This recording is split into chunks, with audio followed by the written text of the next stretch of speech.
શાંતિ મિત્રો, આજે આપણે ફણગાવેલા મગનું શાક બનાવવાનું છે। તો મેં ફણગાવેલા મગ લીધા છે 1 વાટકી અને 1 ટમેટું કાપી લીધું છે। હવે હું તેલ મૂકીશ। જો 1 પાવડું મેં તેલ મૂક્યું હતું, તેલ આવી ગયું છે। હવે એમાં હું રાઈ નાખીશ અને 1 ચમચી જેટલી જીરું નાખીશ। પછી આપણે ચપટી હિંગ લેવાની છે અને ચપટી હળદર લઈશું।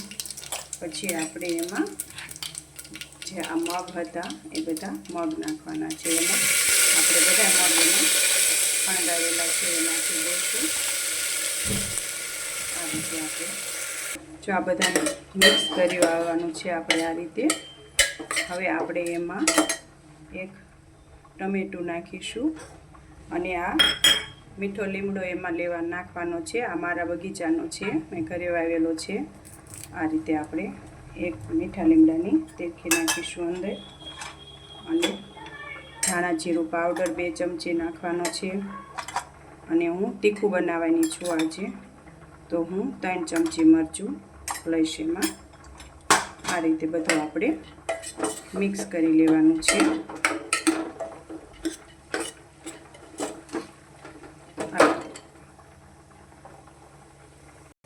જો મગ મારે રસાવાળા કરવાના છે તો હું એમાં 1.5 ગ્લાસ જેવું પાણી લેવાની છું, કારણ કે ભાત સાથે ખાવાના છે, મગ ભાત કરવાના છે એટલા માટે।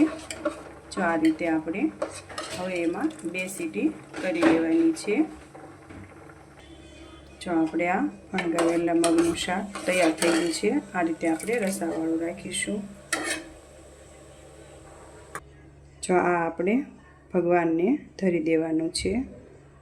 આપણે પરમાત્માની યાદમાં બનાવ્યું છે અને હવે આપણે આ ફણગાવેલા મગનું રસાવાળું શાક છે તો ભગવાનને આપણે ધરી દઈશું। ઓમ શાંતિ મિત્રો।